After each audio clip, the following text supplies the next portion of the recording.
미국 대통령이 욕설을 퍼부었다는 이 보도들은 아랍 언론, 하마스 언론, 이란 언론에서 널리 인용되고 있습니다. 그들은 이것을 비이슬람 경쟁자들이 서로 싸우고 있다는 증거로 삼고 있습니다. 그들은 서로 협력하지 못하고 있습니다. 그래서 우리가 이깁니다. 하지만 현장 상황이 바뀌지 않으면 당신이 이긴 게 아닙니다. 하마스가 가자 지구에 있으면 전쟁에서 승리한 것이 아닙니다. 헤즈볼라가 여전히 이 모든 드론을 보내고 로켓을 발사할 수 있다면 당신은 이긴 것이 아닙니다. 우리의 중동에 다시 오신 것을 환영합니다. 알 샤크랄 사들라나. 칼리드 아부 타이미, 친애하는 친구여, 나는 뉴욕시에서 당신에게 말합니다. 우리는 이스라엘 경축 퍼레이드를 막 끝냈습니다. 잠시 후에 상당히 극적이었습니다. 지하드를 지지하고 하마스라는 이슬람주의 운동을 지지하는 시장이 이란의 급진 시아파 이슬람 공화국의 대리자인 하마스를 지지하는 시장이 등장한 것은 처음입니다. 칼리드. 그리고 오늘 우리 프로그램의 중요한 부분이기도 합니다. 당신은 방금 지하드에 맞선 서구의 약점이라는 획기적인 기사를 썼죠? 그게 바로 우리가 뉴욕시에서 직면하고 있는 현실입니다. 미국 전역, 유럽, 그리고 자유세계 전체가 이 문제에 직면해 있습니다. 우리는 중동 전역에서 지하드에 맞서 매우 심각한 순간에 처해 있으며 그 영향이 서방 세계로 침투하고 있습니다. 칼리드, 이 약점을 어떻게 보고 계십니까? 알다시피 저는 항상 우리가 서방이 지하디스트들과 중동 전역의 다른 이슬람주의 단체들에게 어떤 메시지를 보내고 있는지 매우 신중하게 살펴봐야 한다고 말합니다. 그리고 만약 당신이 그 메시지를 보낸다면 당신이 그들에게 동정적이거나 그들을 이해한다거나 망설이고 주저한다거나 결정을 내리지 못했다거나 약하다는 메시지를 보내고 있다면 이것은 분명히 그들을 더욱 대담하게 만듭니다. 그리고 이것이 맘다니가 지난 며칠 동안 지하디들에게 보낸 메시지입니다. 그 메시지는 너희가 이긴다는 뜻입니다. 세계에서 가장 중요한 도시 중 하나의 시장이 너희 편에 있다는 것입니다. 반이스라엘은 친하마스입니다. 그것은 이슬람 테러 조직을 지지하는 것입니다. 그리고 그렇게 인식되고 있습니다. 그래서 그들의 입장, 즉 적들의 입장에서 그들이 어떻게 보는지 생각해 보는 것이 매우 중요합니다. 모든 것은 인식, 즉 당신이 어떻게 인식되는가에 달려 있습니다. 이것이 지금 가장 중요한 일입니다. 이것은 매우 중요한 지점입니다, 칼리드. 왜냐하면 제가 뉴욕시에서 열린 이스라엘 경축 퍼레이드에서 크네셋 대표단과 함께 행진했을 때 1964년 퍼레이드가 시작된 이후 처음으로 현직 시장, 이번 경우에는 맘다니 시장이 퍼레이드를 보이콧했기 때문입니다. 이제 말씀하신 대로 이것은 이슬람주의자들에게 매우 심각한 승리의 인식을 심어줍니다. 왜냐하면 보이콧 자체가 본질적으로 그것을 신호하기 때문입니다. 이스라엘을 제외하고 세계에서 유대인이 가장 많이 사는 도시에서 유대인에 대한 사냥 시즌이 열렸다는 뜻입니다. 그리고 어떤 사람들은 제 관찰이 조금 과장됐다고 생각합니다. 하지만 저는 여러분의 의견이 정말 궁금하고 실제로 매우 관심이 많습니다. 세계화를 주장했던 무슬림 시장이 있을 때 인티파다를 지지했던, 그리고 그의 아내가 10월 7일 이스라엘에서 51개국 국민들을 상대로 한 지하디 학살을 지지했던 무슬림 시장이 있을 때 그뿐만 아니라 이스라엘 현지 유대인 공동체의 가장 중요한 행사인 이스라엘 경내 퍼레이드를 보이콧합니다. 이것은 폭력과 반유대주의 그리고 살인 선동이 완전히 정당하다는 메시지를 보냅니다. 그것이 뉴욕이든 뉴저지이든 유럽이든 아니면 전 세계 어디든 상관없습니다. 당신의 생각은 어떻습니까? 그리고 그의 배경이나 정치적 견해와 상관없이 그가 친이스라엘 퍼레이드를 보이콧한다는 사실 자체가 매우 강력한 메시지를 보냅니다. 이것은 이스라엘을 겨냥한 메시지가 아닙니다. 이것은 또한 반유대적인 메시지이기도 합니다. 이것은 이스라엘뿐만 아니라 유대인 공동체의 얼굴에 침을 뱉는 것과 다름없습니다. 그래서 제가 조심해야 한다고 말씀드린 겁니다. 이스라엘을 비판하는 것은 괜찮습니다. 이스라엘의 정책에 동의하지 않는다고 말하는 것도 괜찮습니다. 이스라엘 연합정부를 비판하는 것도 괜찮습니다. 이스라엘의 군사 행동을 비판하는 것도 괜찮습니다. 하지만 한 걸음 더 나아가 보이콧과 투자 철회에 참여하기 시작하고 이스라엘적 시각과 선전을 퍼뜨리기 시작하면 그건 매우 어려운 상황을 만듭니다. 그것은 이스라엘의 적들에게 유리하게 작용합니다. 그래서 우리가 이 점에 대해 매우 신중해야 한다고 말한 겁니다. 저는 항상 상대방이 우리를 어떻게 보는지 살펴봐야 한다고 말했습니다. 저는 보이콧이나 투자 철회, 제재가 실제로 평화와 공존을 증진하는데 어떻게 도움이 되는지 잘 모르겠습니다. 저는 항상 그리고 계속해서 주장해 왔습니다만 보이콧과 투자 철회는 어디에서 나오든 실제로 해를 끼친다고 생각합니다. 오히려 역효과를 냅니다.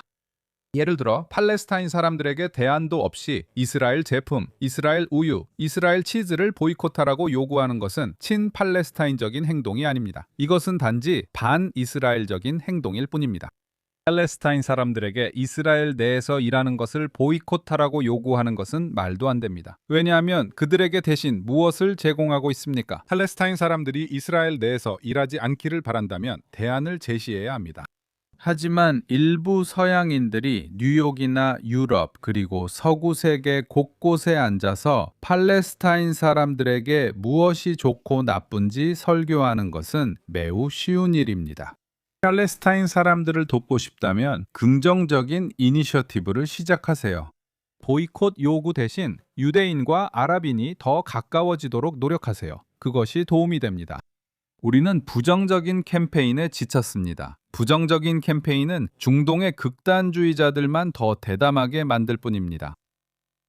정말 그렇습니다, 칼리드. 그리고 우리가 보이콧에서 유대인과 아랍인 간의 협력 이니셔티브라고 부르는 것을 받아들이는 쪽으로 나아갈 때 지하디들이 약점을 감지할 때, 예를 들어 현재 이란 이슬람 공화국이 미국과 마주하고 있을 때, 워싱턴에서 혼란스러운 메시지가 나올 때 어떤 일이 벌어질까요? 한편으로 트럼프 대통령은 이슬람 정권의 경제를 옥죄고 있습니다. 그들에게서 수익과 판매를 빼앗아 한 달에 15억 달러의 손실을 입히고 있습니다. 반면에 대통령이 모스타파 하메네이와 만날 준비가 되어 있다는 메시지를 보내고 있습니다. 그는 Truth Social과 X 계정에서 밝힌 바에 따르면 헤즈볼라와 만날 준비가 되어 있습니다. 그는 바라 지도자들과 간접적으로 연락을 취하고 있었습니다. 그리고 같은 문장에서 그는 네타냐후, 즉 네타냐후 총리에게 다이아 지역을 공격하지 말라고 요청했고 네타냐후가 동의했다고 말했습니다. 이 모든 것은 이란 정권에게 약함의 냄새로 느껴집니다. 맞아요, 댄. 뭐라고요? 우리가 지금 목격하고 있는 것은 알다시피 일종의 연극입니다. 왜냐하면 이란 측과 그 대리 세력은 트럼프의 이런 상반된 메시지들을 지켜보고 있기 때문입니다. 그들은 매우 주저하는 대통령을 지켜보고 있습니다. 그들은 아침에는 한 가지를 말하고 저녁에는 완전히 다른 말을 하는 대통령을 지켜보고 있습니다. 그들은 많은 헛된 약속을 하는 대통령을 지켜보고 있습니다. 그들은 미국의 가장 중요한 동맹국의 총리를 공개적으로 공격하는 대통령을 지켜보고 있습니다. 그리고 그들은 만족스럽게 손을 비비며 이거 정말 멋지다. 이게 우리에게 실제로 도움이 된다. 라고 말합니다. 이것은 실제로 우리가 이기고 있다는 것을 보여줍니다. 이것은 미국이 약하다는 것을 보여줍니다. 우리가 지금 보고 있는 것은 실제로 미국의 중동 내 신뢰도를 해치지 않습니다. 전쟁을 시작하고 싶다면 끝을 내야 합니다. 그리고 모든 전선을 열어둔 채 승리를 주장할 수는 없습니다. 당신이 이기지 못하면 그건 하마스, 이란, 그리고 헤즈볼라가 이긴 것입니다. 그러니 결정을 내려야 합니다. 모든 것을 미뤄두고만 있을 수는 없습니다. 이건 잘못된 메시지를 전달하는 겁니다. 그리고 이스라엘에도 똑같이 적용됩니다. 그래서 제가 계속 말씀드리는 겁니다. 저는 하마스, 헤즈볼라, 그리고 이란 정권과 그 지지자들이 무슨 말을 하는지 계속 지켜보고 있습니다. 그리고 그들은 이 상황을 보며 그래, 너희가 이란을 공격했지만 이란 정권은 여전히 건재하다고 말합니다. 하마스를 없애려 해도 여전히 남아있다. 너희가 헤즈볼라를 무장 해제시키고 제거하려고 해도 헤즈볼라는 여전히 남아있다. 그러니까 완전한 승리를 거두지 못하면 그게 문제가 되는 거야. 그리고 이것은 인내심을 필요로 하는데 서방 정책 이반자들에게는 그 인내심이 부족하지. 오늘 게이트스톤 연구소에 쓴 글에서 이렇게 말했습니다. 서방 사람들은 중동 사람들에게서 인내심에 대해 배워야 합니다. 서방 사람들은 마법 같은 해결책을 원합니다. 그들은 빠른 해결책을 원하죠. 하지만 이런 것은 중동에서는 찾을 수 없습니다. 중동에서는 인내심을 가진 사람들이 결국 승리합니다. 그들이 결국 승리를 선언하는 사람들입니다. 하지만 개인적으로 매우 걱정됩니다. 왜냐하면 저는 미국이나 이스라엘이 승리하는 모습을 보지 못하고 있기 때문입니다. 그리고 저도 트럼프 대통령과 이스라엘 총리 사이에 공개적으로 불화나 논쟁이 있다는 보도에 대해 불안함을 느낍니다. 이것은 다시 한번 이란 정권과 그 대리인들에게 우리 입장에서는 상황이 올바른 방향으로 가고 있다는 메시지를 전달합니다. 그들의 꿈은 항상 이스라엘과 미국 사이를 이간질하는 것이었습니다. 그리고 미국 대통령으로부터 나오는 욕설이나 격렬한 논쟁에 관한 이런 보도들은 논란이 되는 전화통화들, 그리고 우리가 보고 있는 이 모든 인용문들은 아랍 언론, 하마스 언론, 이란 언론에 의해 널리 인용되고 있습니다. 그리고 그들은 이것을 증거로 인용하고 있습니다. 보세요. 우리의 비이슬람 또는 비무슬림 경쟁자들이 서로 싸우고 있습니다. 그들은 제대로 협력하지도 못하고 단결되어 있지도 않습니다. 그래서 우리가 이기고 있는 것입니다. 그리고 이것은 앞으로 더 많은 지하디들을 모집하는데 비옥한 토양을 제공합니다. 이것은 서구 사람들이 반드시 고려해야 할 매우 위험한 일입니다. 칼리드, 미국이나 서구의 관점에서의 약함과 승리라는 개념을 아랍권의 관점과 비교해서 좀 더 자세히 이야기해 봅시다. 서구인으로서 그들은 이렇게 말할 겁니다. 잠깐만요. 트럼프 대통령이 말했고 미국 국방장관 피트 헤그세스도 이렇게 말했습니다. 미국이 이란 정권의 공군을 파괴했다고 했습니다. 해군도 마찬가지입니다. 그들은 이란의 미사일 능력을 예를 들어 70% 정도 약화시켰다고 했습니다. 그들은 모든 종류의 미사일 저장고를 제거했습니다. 그들은 새로운 미사일과 드론의 생산 능력, 그리고 우라늄 농축 능력까지 제거했습니다.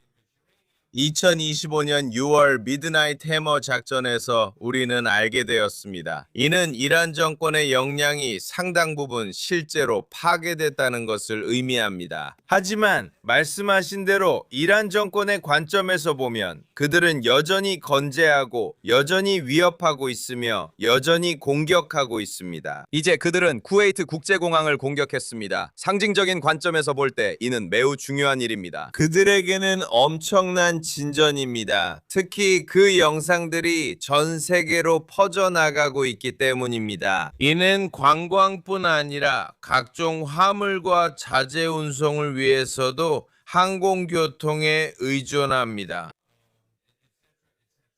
그들은 아랍에미리트를 공격했습니다. 그들은 사우디를 공격했습니다. 이란인들은 바레인을 공격했습니다. 그래서 그들의 관점에서 보면 그들은 이기고 있고 이기고 있는 것처럼 말하고 있습니다.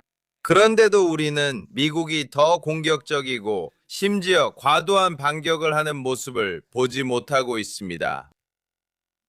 다시 말씀드리자면 저도 당신의 의견에 동의할 수밖에 없습니다.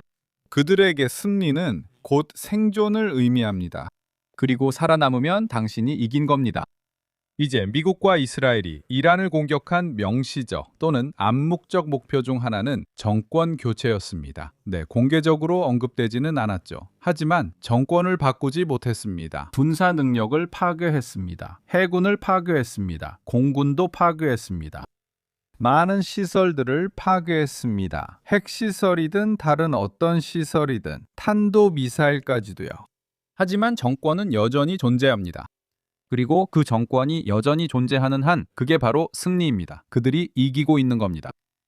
그리고 여전히 버티고 있고 숨 쉬고 있는 정권, 그게 바로 승리입니다. 이 정권이 여전히 쿠웨이트 국제공항에 포격을 가하고 아랍이웃 국가들을 위협할 수 있다면, 그리고 이 정권이 계속해서 헤즈볼라의 드론과 무기를 공급할 수 있고, 이 정권이 하마스에도 재정적 지원이나 아마 군사적 지원까지 계속하고 있다면 트럼프 대통령이 말하는 승리는 도대체 어디에 있는 겁니까? 어떻게 이기고 있다고 할 수 있나요? 그리고 그들이 아직도 쿠웨이트 공항에 로켓을 한 발이라도 발사할 수 있는 능력이 있는데 그들의 군사 능력을 파괴했다고 어떻게 말할 수 있습니까? 상징적인 측면에서도 판단합니다.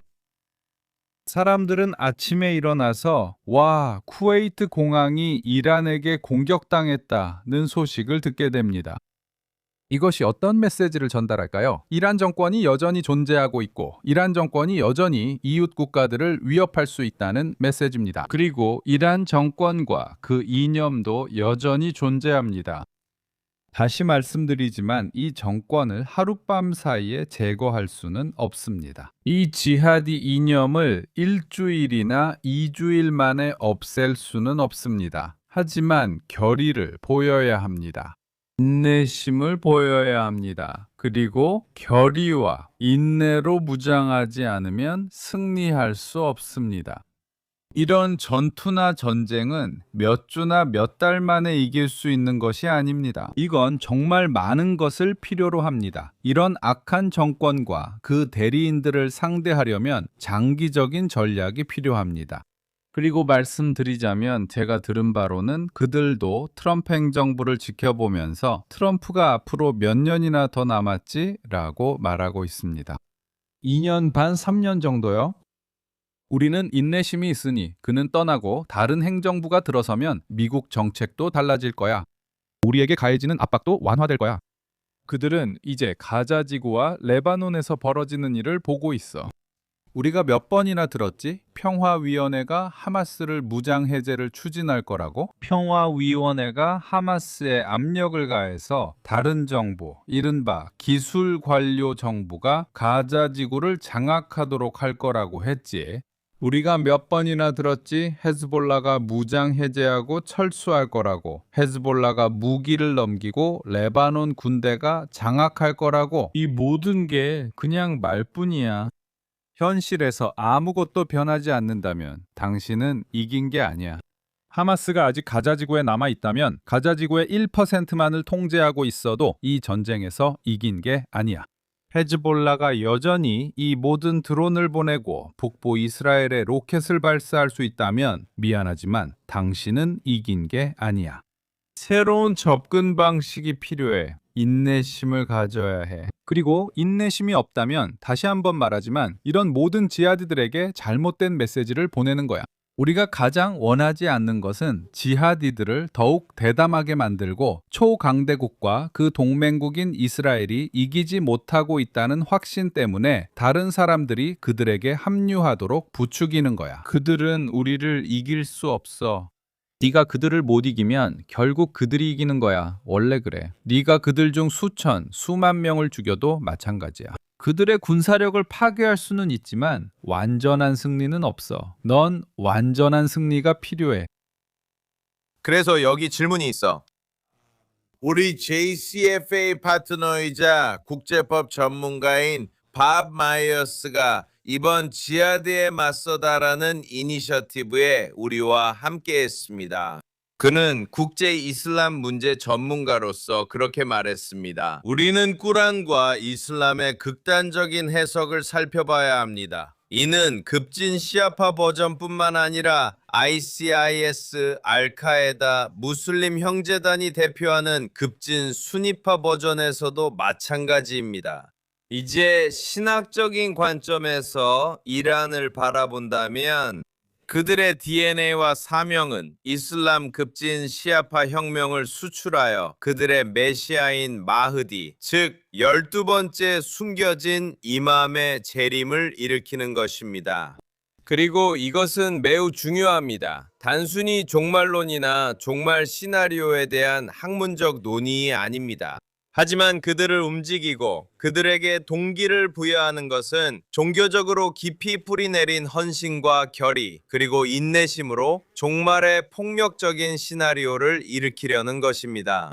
그리고 저는 이란의 관점, 즉 정권, IRGC, 아야톨라의 관점에서 당신의 생각을 듣고 싶었습니다. 왜냐하면 이란 국민 대다수는 이러한 신학적 명령에 반대하기 때문입니다. 하지만 서방에 있는 우리의 친구들과 동료들이 이것을 이해하는 것이 중요합니다. 신학적으로 추진되는 이 사명은 변하지 않습니다. 이것은 서방에서는 알려지지 않은 것입니다. 그리고 이것은 그들의 완전한 헌신, 인내, 그리고 자신들이 세상에서 메시아적 결과를 향해 나아가고 있다고 스스로를 설득하는 능력을 정말로 특징짓습니다. 알고 계시죠? 지난 47년 동안 이슬람 혁명의 주요 전략 또는 주요 목표는 이슬람 혁명을 주변 국가들, 특히 주변의 아랍 및 이슬람 국가들에 수출하는 것이었습니다. 이제 이란 또는 이란 정권은 그들만의 해석이나 그들만의 버전이 있습니다. 그러니까 이슬람과 그 가르침, 미래 방향에 대한 그들만의 해석이 있습니다. 말씀하신 대로 이란은 무슬림들 중에서 수니파 세계와는 반대로 시아파를 대표합니다. 그리고 이슬람에서 시아파는 훨씬 더 극단적이고 훨씬 더 완고하며 훨씬 더 타협하지 않는 것으로 알려져 있습니다. 이로 인해 지난 몇 세기 동안 수니파와 시아파 사이에 마찰과 긴장이 생겼습니다. 그렇다면 그들을 하나로 묶는 무언가가 있겠네요. 그리고 그것은 이념적인 것도 아니고 종교적인 것도 아닙니다. 그들을 하나로 묶는 것은 이슬람이 아닌 세력, 즉 서방의 초강대국들이 자신들을 표적으로 삼고 있다고 느끼는 점입니다. 그들의 눈에는 이 세력들이 반이슬람적이고 전반적으로 무슬림을 증오한다고 생각합니다. 그들을 묶는 또 다른 점이 있습니다. 그것은 바로 이스라엘에 맞선 그들의 투쟁입니다. 그들에겐 공통의 적이 있습니다. 그리고 수년 동안 많은 사람들이 저에게 물어왔습니다. 이란이 시아파 정권이라면 왜 수니파 정권인 하마스를 지원하느냐고요. 그리고 저는 이렇게 말하곤 했습니다. 하마스를 사랑해서가 아니라 이란과 하마스 모두 이스라엘이라는 공통의 적이 있기 때문이라고요. 그리고 이란 입장에서는 하마스가 이스라엘 팔레스타인 분쟁에서 주요 대리 세력을 하고 있기 때문입니다. 그리고 이란의 목표 중 하나는 강력한 카드를 쥐고 있는 것입니다. 그리고 그들에게 하마스는 강력한 카드입니다. 하마스를 다 이용하고 나면 그들은 하마스를 버릴 것입니다. 사실 이란은 하마스나 팔레스타인 사람들에게 진정으로 관심이 없습니다. 이란은 자신들만의 목표가 있습니다. 레바논도 마찬가지입니다. 그런데 레바논의 경우는 다릅니다. 왜냐하면 헤즈볼라는 시아파 단체이기 때문입니다. 하지만 다시 말하지만 이 모든 것은 지배에 관한 것입니다. 모든 것이 통제에 관한 것입니다. 하마스와 헤즈볼라는 모두 이스라엘 국경에 위치한 공통점이 있습니다. 그리고 이란에게 이것은 매우 훌륭한 일입니다. 그들은 뭔가가 필요합니다. 이 두 단체가 이스라엘과 아주 가까이에 있어야 앞으로 필요할 때 이용할 수 있기 때문입니다. 그리고 이것이 바로 우리가 실제로 목격하고 있는 일입니다. 그래서 이것이 바로 수니파와 시아파 사이의 모든 분열을 요약하는 것입니다. 보세요. 그들은 실제로 그들의 차이점을 제쳐두었습니다. 그들은 그것에 대해 이야기하지 않습니다. 시아파와 수니파 사이의 긴장에 대한 이야기도 없습니다. 그리고 이런 이야기는 거의 들을 수 없습니다. 미국과 이스라엘이라는 것이 있는데 이것이 그들을 하나로 묶어줍니다. 그래서 테헤란 거리에서, 가자 거리에서, 많은 아랍 수도 거리에서 외치는 구호가 미국의 죽음을, 이스라엘의 죽음을입니다. 시아파든 수니파든 그건 별로 중요하지 않습니다. 그래서 이스라엘의 죽음을이라는 구호가 오사마 빈 라덴에게서 나오든 상관없다고 말씀하신 건 아주 날카로운 지적입니다. 2001년 9월 11일 오사마 빈 라덴이 뉴욕의 쌍둥이 빌딩과 워싱턴의 펜타곤을 파괴했을 때입니다. 혹은 중동 전역에서 수천 명의 미군을 살해하고 암살을 시도한 이란 정권이든 상관없습니다. 미국 대통령 도널드 트럼프와 트럼프 행정부의 전직 고위 인사 2명, 존 볼턴과 전 국무장관 마이크 폼페오입니다. 이제 토론을 마무리하면서 제 질문은 무엇이냐는 겁니다. 오사마 빈 라덴이 시온주의 십자군 동맹을 반드시 파괴해야 한다고 말할 때와는 차이가 있습니다. 그는 메시아적 인물을 등장시키려는 것이 아니라 그들이 다르알 이슬람이라고 부르는 것을 주장하려는 것입니다. 즉, 이 관점에서 이슬람이 세계를 지배해야 한다는 뜻입니다. 네. 하여 오사마 빈 라덴과 다른 사람들이, 그리고 저는 이슬람주의 단체의 다른 지도자들에게서도 들었는데 그들이 시온주의자들과 십자군에 대해 이야기할 때 십자군은 누구일까요? 우선 시온주의자는 이스라엘입니다. 십자군은 유대인이 아니고 무슬림도 아닌 이스라엘과 유대인, 즉 이 경우에는 시온주의자를 지지하는 사람들입니다. 그리고 오사마 빈 라덴이나 이런 이슬람주의 단체들에게는 내 적의 친구도 내 적입니다. 그들은 미국이 이스라엘을 지지하기 때문에 미국을 적으로 봅니다. 그들은 오랫동안 만약 미국이 없었다면 우리가 이스라엘을 파괴할 수 있었을 것이라고 말해왔습니다. 그들은 미국과 서방을, 이스라엘을 파괴하려는 그들의 지하들을 가로막는 장애물로 보고 있습니다. 그리고 그것이 그들이 이 전투를 단지 이스라엘에만 국한된 것이 아니라고 보는 이유 중 하나입니다. 그리고 다시 한번 당신의 말씀대로 더 큰 그림을 본다면 이것은 그들식의 이슬람을 아랍과 무슬림 국가들뿐만 아니라 전 세계에 퍼뜨리고 다른 사람들에게 복종하거나 이슬람으로 개종하도록 강요하는 것에 관한 것입니다. 이 사람들은 여전히 무함마드 예언자의 시대에 살고 있으며 이슬람을 퍼뜨리고 이슬람 칼리프 국가를 만들기 위해 비무슬림들, 즉 이 경우에는 이교도들과 전쟁을 벌이고 있습니다. 이것이 궁극적인 목표입니다. 그들은 모두가 칼리프의 통치 아래 사는 세상을 상상합니다. 무슬림 통치자 아래에서 일부 비무슬림들은 이 나라에서 소수로 살아갈 수 있지만 최우선 과제는 그들 모두를 이슬람으로 개종시키는 것입니다. 이것이 그들이 세상을 바라보는 방식입니다. 이것이 그들이 진정으로 믿는 바입니다. 이것이 그들의 전략이고 우리가 말하는 이념입니다. 그리고 다시 말하지만 시아파든 수니파든 상관없습니다. 이것은 그들이 굳게 믿고 깊이 헌신하는 공통된 신념입니다. 그래서 마지막 질문입니다. 만약 수니파 극단주의자들과 급진 시아파가 비신자들에 대한 지하대 결집에 헌신하고 있다면, 즉 기독교인, 유대인, 그리고 모든 바하이교도, 다른 종교, 드루즈, 쿠르드족, 그리고 자신을 무슬림으로 정의하지 않는 모든 사람들을 의미합니다. 그들이 보는 관점에서 우리는 지하디스트들의 시각에서 어떻게 승리를 정의할 수 있을까요? 그들에게 패배를 확신시키려면 무엇이 필요할까요? 우선 그들에게 끊임없는 전쟁을 벌여야 합니다. 계속해서 그들을 공격해야 합니다. 군사 작전이든 경제 작전이든 그들에 대한 공세를 지속해야 합니다. 여러 전선에서 그들과 싸워야 합니다. 그들을 약화시켜야 합니다. 그들을 24시간 내내 쫓아야 합니다. 그들이 지고 있다는 걸 다른 사람들에게 보여줘야 합니다.